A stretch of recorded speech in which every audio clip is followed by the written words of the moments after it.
ધોરણ 6 ની બહેનો કૃતિ લઈને સમક્ષ પ્રસ્તુત છે માધવ મારા મોહનજી. માધવ મારા મોહનજી.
નમસ્કાર, ગુડ મોર્નિંગ બધાને. તો પહેલાં તો બધાને 77મા પ્રજાસત્તાક દિવસની ખૂબ ખૂબ શુભકામનાઓ. આપણે જાણીએ છીએ કે 26મી જાન્યુઆરી 1950ના રોજ આપણા દેશમાં બંધારણ અમલમાં આવ્યું.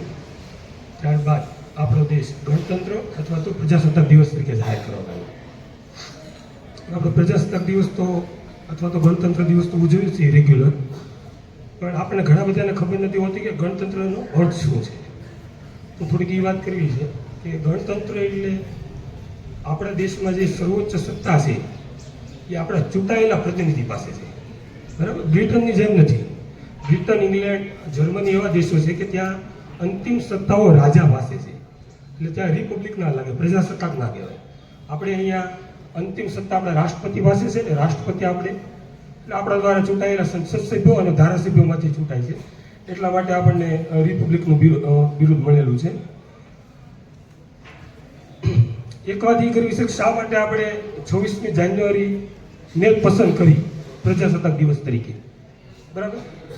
ઘણા બધાના પ્રશ્નો આપણને ખ્યાલ છે કે 15મી ઓગસ્ટ 1947ના દિવસે આપણે લોકો આઝાદ થયા, એટલે એ દિવસે તો આપણે સ્વતંત્રતા દિવસ ઉજવીએ જ તે, પણ 26મી જાન્યુઆરીને શા માટે પસંદ કરવામાં આવી?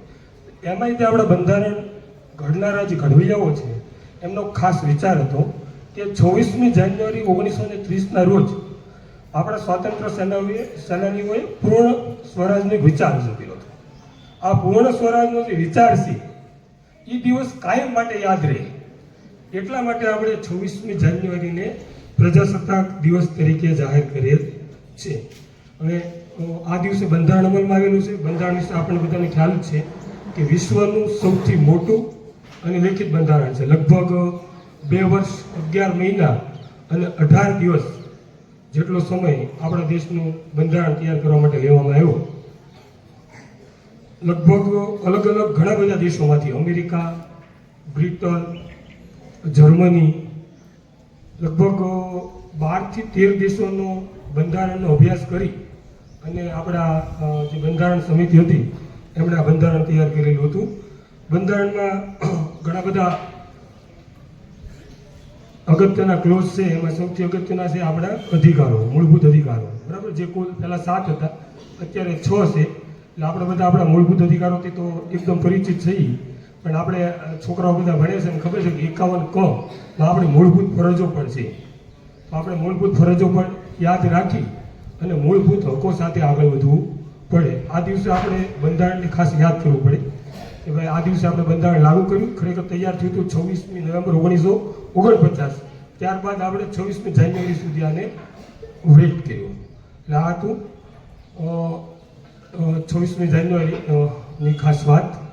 બાકી એક વધારામાં એ કહેવું છે કે દરેક બાળકોએ જે કૃતિ રજૂ કરી, હું તો ઘણા ટાઈમે આવી શક્યો શાળાના કેમ્પસમાં, લગભગ 4 વર્ષ થઈ ગયા બહાર નોકરી કરી, એટલે રેગ્યુલર આવી નથી શકતા. પણ કન્યા શાળાની દીકરીઓ અને કુમાર શાળાના છોકરાઓ બહુ સરસ એક્ટિંગ અને અભિનય કર્યો છે. બધાને ખૂબ ખૂબ અભિનંદન. અને એમને તૈયારી કરનારા ગુરુજનો, વડીલો, મારા પણ ગુરુજનો બેઠા છે. અમે અહીંયા ભણીને ગયા છીએ બધા, અહીંયાથી હાઈસ્કૂલ થઈને તે 11-12 સાયન્સ થઈને પછી આગળ ગયા છે. તો બધા જે આપણા ગુરુજનો છે કેન્દ્રવતી અને કન્યા શાળા અને હાઈસ્કૂલના આપણા શિક્ષકો બધાએ ખૂબ મહેનત કરી છે અને કન્યા શાળા અને કુમાર શાળાઓના છોકરાઓએ ખૂબ સરસ કાર્યક્રમ તૈયાર કર્યો. ખરેખર આનંદ થયો. બધાને ખૂબ ખૂબ અભિનંદન. જય હિન્દ, જય ભારત. હિમાંશુભાઈ ખૂબ સરસ મજાની વાત કરી કે ભાઈ 26મી જાન્યુઆરી શા માટે. ખૂબ સરસ વાત. ઘણા બધા લોકો સુધી વાતની ખ્યાલ નથી હોતો. અત્યારે આ સણાવટ કરી સ્કૂલ અને બાળકોને પણ પ્રોત્સાહિત કર્યા તે બદલ પણ ખૂબ ખૂબ આભાર. 1930 આજુબાજુનો સમય એટલે કે એ વખતના જે ક્રાંતિકારીઓ હતા, જહાલવાદીઓ હતા, દાખલા તરીકે લોકમાન્ય તિલક કે સ્વરાજ મારો જન્મસિદ્ધ હક છે અને મેળવીને જ રહીશ, આ કોઈના બાપનું નથી કે સ્વરાજ હું ભીખમાં માંગુ, એ મારો હક છે, આવું કહેવા વાળા લાલ બાલ પાલની ત્રિપુટી હોય કે વીર ભગતસિંહ જેવા વ્યક્તિઓ હતા, સુભાષચંદ્ર બોઝ જેવા હતા કે જેઓ પૂર્ણ સ્વરાજની માંગણી કરતા હતા. મારે પૂરેપૂરું સ્વરાજ જોઈએ એમ. જ્યારે અમુક હિન્દી મહાસભા એટલે કે કોંગ્રેસની માંગણી એવી હતી જે તે સમયે કે અમને ગૃહ સ્વરાજ આપો, સ્થાનિક સ્વરાજ આપો એમ. એટલે કે આપણા જિલ્લા સ્તરે, આપણા રાજ્ય સ્તરે આપણી સરકાર હોય, દિલ્હીમાં બ્રિટન વાળા એટલે કે અંગ્રેજોએ જે કરવું એ કરે.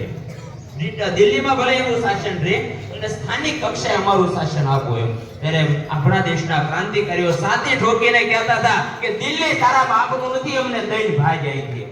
આવા સમયે કોંગ્રેસે પણ સ્વીકારવું પડ્યું કે જો હવે આ ક્રાંતિકારીઓની સાથે આપણે મેદાનમાં જવું છે, આપણી સભાની અંદર લોકોને ભેગા કરવા હશે ને, તો આપણે પૂર્ણ સ્વરાજની માંગણી કરવી પડશે.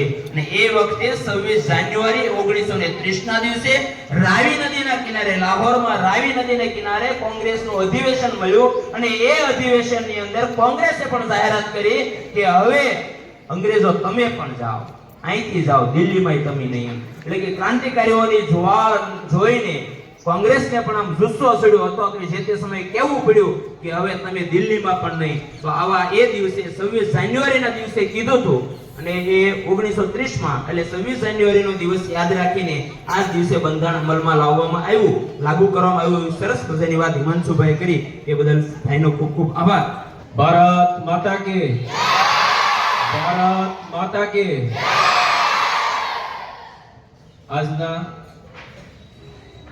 પ્રજાસત્તાક દિવસ નિમિત્તે ઉપસ્થિત ગામના પ્રથમ નાગરિક એવા જીતુભાઈ દાંદેલિયા સરપંચ સાહેબ, ઉપસરપંચ શ્રી માધુભાઈ જાની, પૂર્વ સરપંચ શ્રી શાંતિ કાકા, પૂર્વ આપણા શિક્ષક શ્રી નરેન્દ્રસિંહ, પૂર્વ સૈનિક શ્રી ભીમદેવ કાકા તથા રમેશભાઈ જાની તથા અમારા જૂના વિદ્યાર્થીઓ, નોકરિયાત જે મિત્રો દેખાય છે, અમને જોઈને આનંદ થાય કે નોકરી કરીને નોકરિયાત બનીને પાછા અહીંયા આવી ગયા છે એવા જે નોકરિયાત મિત્રો, ગામના આગેવાનો, બાળકો, ત્રણેય શાળાના શિક્ષકો.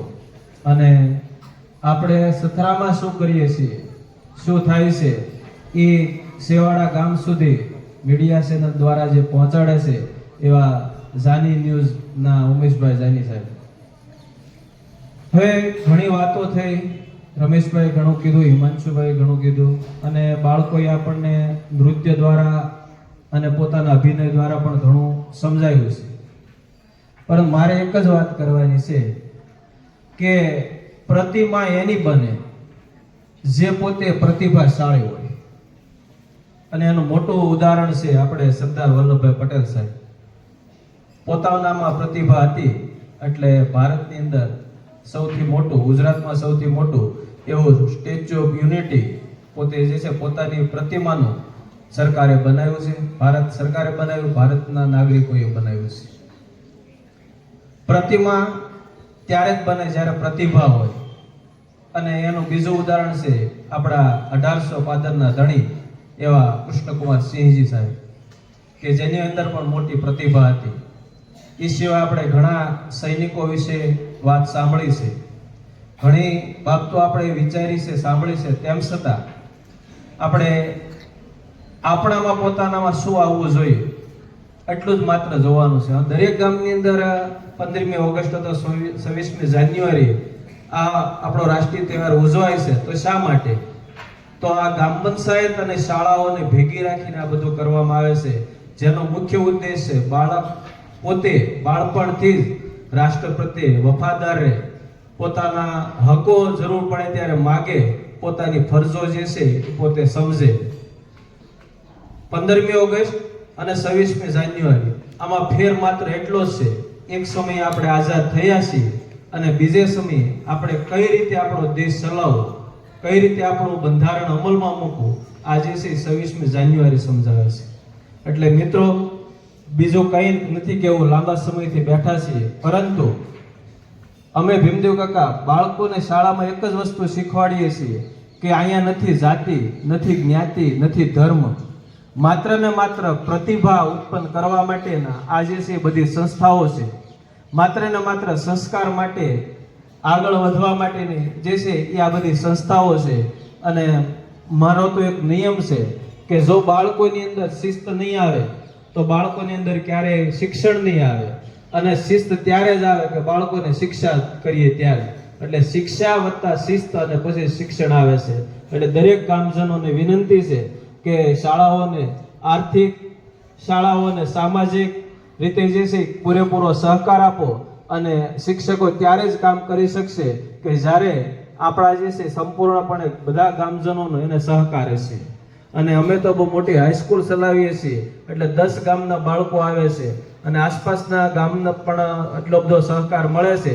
એટલે કહેવાનો હેતુ એક જ છે કે આઝાદી તો આપણને મળી છે, પણ આ આઝાદી મળી અને કઈ રીતે જીવવું એ હવે આપણે નક્કી કરવાનું રહેશે. અને આજના સમયની અંદર આ મોબાઈલ દેશને જે છે એ ઘોર ખોદી નાખી છે, આ વ્યસનોએ દેશને જે છે એ પાયમાલ કરી નાખ્યો છે.